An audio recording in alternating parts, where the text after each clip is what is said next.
आपका खुदा कौन है? आपका दीन कौन सा है? आप इस नबी के बारे में क्या कहते हैं? मुझे नहीं पता।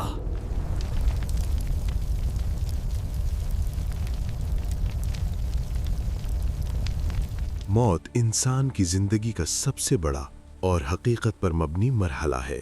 जब इंसान इस दुनिया से रुखसत होता है तो उसका सफर खत्म नहीं होता, बल्कि एक नई जिंदगी का आगाज होता है, जिसे आलम बरज़ख कहा जाता है। इस्लामी तालीमात के मुताबिक कब्र में हर इंसान से सवाल जवाब किए जाते हैं, जो उसके ईमान और आमाल का इम्तिहान होते हैं। अहादीस के मुताबिक जब मैयत को दफन कर दिया जाता है और लोग वापस चले जाते हैं तो दो फरिश्ते उसके पास आते हैं, जिनका नाम मुनकर और नकीर है। उनकी सूरत निहायत रोबदार और हैबतनाक होती है।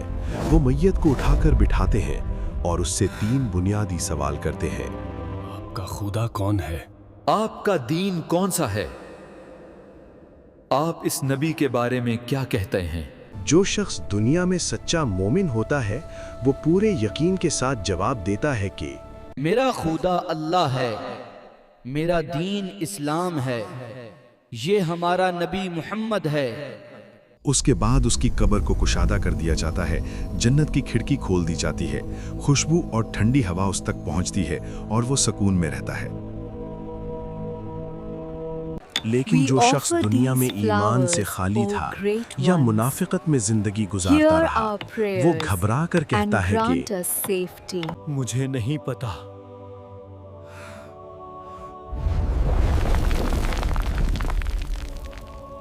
फिर उस पर कब्र तंग कर दी जाती है और अजाब शुरू हो जाता है। अहादीस में आता है कि कब्र या तो जन्नत के बागों में से एक बाग है या जहन्नम के गढ़ों में से एक गढ़ा। कब्र के ये सवाल सिर्फ जबान से नहीं बल्कि दिल के यकीन से जवाब दिए जाते हैं।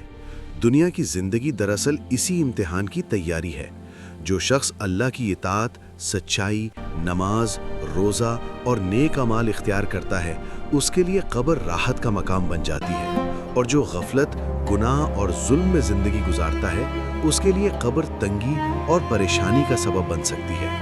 ये वाक़या हमें याद दिलाता है कि मौत अचानक आ सकती है और असल कामयाबी आखिरत की कामयाबी है।